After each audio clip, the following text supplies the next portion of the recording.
بسم اللہ الرحمن الرحیم نبض حياتي قرآني طهر ذاتي قرآني عصمة أمري قرآني طوق نجاتي قرآني نبض حياتي قرآني طهر ذاتي قرآني عصمة أمري قرآني طوق نجاتي. بعض مساجد میں وہ پلاسٹک کی اور چٹائیوں کی ٹوپیاں رہتی، دیکھ ٹوپی پلاسٹک کے اور چٹائیوں کے ٹوپیاں رہتی، وہ پہن کر لوگ نماز پڑھتے ہیں. تو مسائل کی کتابوں میں آیا ہے کہ اس طرح کی ٹوپی پہن کر نماز پڑھنا مکروہ ہے.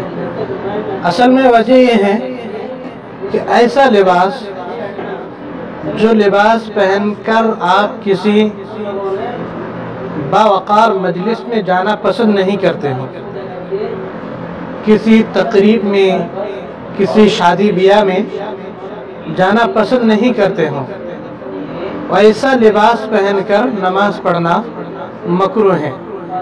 ظاہر ہے کوئی پلاسٹک کی ٹوپی پہن کے شادی میں نہیں جائے گا، کوئی پلاسٹک کی ٹوپی پہن کر کسی جلسے میں، کسی کی دعوت میں نہیں جائے گا چٹائی کی ٹوپی پہن کر. تو نماز اتنی اہم ترین عبادت ہے جس نماز میں اللہ سے سرگوشی کرتے ہیں، اللہ سے بات کرتے ہیں، تو وہ نماز اتنی مقدس عبادت ہے، اس میں ایسی ٹوپی پہن کے آ جاتے ہیں، ایسا لباس پہن کر نماز پڑھتے ہیں. یہ نماز کی شان کے خلاف ہے، تو اس لیے فقہا نے اس کو مکروہ قرار دیا ہے. اصل میں اس کی وجہ ہے، بعض لوگ کہتے ہیں کہ نہیں مسجد میں اس طرح ٹوپیاں رہتی ہیں، بہت سے لوگ ننگے سر آ جاتے ہیں اور وہ ٹوپی پہن لیتے ہیں، تو آپ 5,000 6,000 کے کپڑے خرید کر پہن سکتے ہیں، لیکن ایک 100-150 کی ٹوپی خرید نہیں سکتے. ایک ایسی بات ہے. اور کہتے ہیں نہیں مسجد میں رکھی ہوئی ہوتی ہیں، تو مسجد کے کمیٹیوں کو اگر ٹوپیاں رکھنی ہے تو ایک اچھی ٹوپیوں کے انتظام کرنا چاہیے، ان کو پاک صاف ٹوپیوں کے انتظام کرنا چاہیے. ایسی ٹوپیاں رہتی مسجد میں کہ جس میں میل، گرد و غبار، دھول، پرانے پھٹے رہتی ٹوپی، وہ پہن کر نماز پڑھ لیتے ہیں. تو یہ نماز کی شان کے خلاف ہے. اور ایک ہمارا لباس جو ایک مسلمانہ ہونا چاہیے، مہذبانہ ہونا چاہیے. ہمارے استاد مفتی سعید صاحب سے ایک نے سوال کیا تھا کہ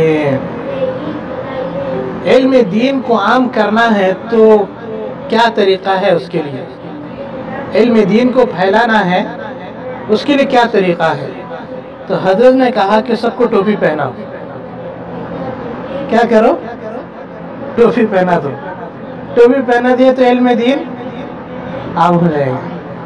تو سننے میں، یہ جواب سننے میں اب لوگوں کو تھوڑا عجیب سا محسوس ہو رہا ہوگا، لیکن حقیقت یہ ہے کہ جو بندہ جو لباس پہنتا ہے اسی کی طرف اس کا میلان ہوتا ہے.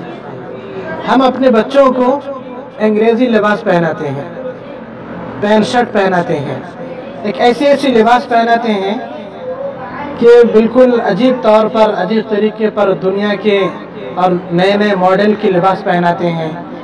تو پھر وہ بچوں کا میلان انہی کی طرف ہوتا ہے، انگریزوں جیسا ہوتا ہے. اگر اس کو اسلامی لباس پہنایا جائے، کرتے پیجامے، برقعے پہنائے جائے، فل کپڑے پہنائے جائے، ٹوپی پہنائے جائے، تو اس لباس پہننے سے اس کا میلان دین کی طرف ہوگا، دین سیکھنے کی طرف ہوگا. اگر بچپن سے آپ اس کو غیروں کے لباس پہننے کے عادی بنا دیے تو پھر وہ اسی طریقے کی طرف جائے گا. تو اس لیے حضرت نے بتایا کہ ٹوپی پہننے کا مطلب اس کو اسلامی لباس پہناؤ. بچپن سے ہی بچوں کو اسلامی لباس پہناؤ گے تو اس کے اندر اسلام کا جذبہ پیدا ہوگا، اسلام کا مقام اور مرتبہ اس کے دل کے اندر آئے گا، اسلام سے اس کی محبت پیدا ہوگی، اور ایک اسلام کا ایک اور اس کے لیے یہ مسلمانوں کا شان ہے یہ کہ کہیں ایک مرتبہ دیوبند کے آس پاس ہندو اور مسلمان میں لڑائی پیدا ہو گئی تھی، ہندو اور مسلمان میں۔ تو ہندو نے پلاننگ بنائی تھی کہ آج ہم مسلمان پر چڑھائی کریں گے، مسلمان پر حملہ کریں گے، ان پر حملہ کریں گے، ان کے ساتھ لڑیں گے۔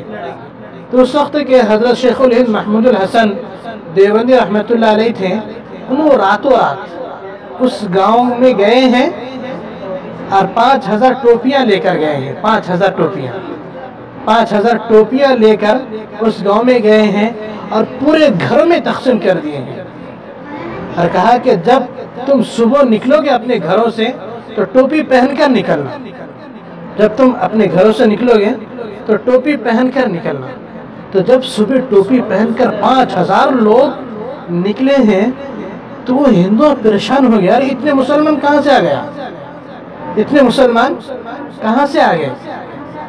تو حالانکہ وہ مسلمان تھے ہی وہ، لیکن وہ سنت پر عمل کرنے کی وجہ سے، وہ ٹوپی پہننے کی وجہ سے ان کے دلوں میں ایک رعب پیدا ہو گیا، ایک ڈر پیدا ہو گیا۔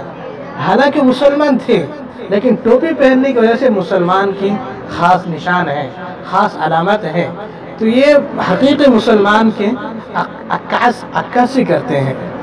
تو اسی لیے اگر ہم اپنے بچوں کو اور ہم بھی اسلامی لباس پہنیں گے، اسلامی طور طریقے پر چلیں گے تو ہمارے اندر اسلام کا روزانہ اسلامی ویڈیوز دیکھنے کے لیے ہمارے چینل کو ضرور سبسکرائب کریں اور ویڈیوز کو سب سے پہلے دیکھنے کے لیے گھنٹی کے بٹن کو دبائیے۔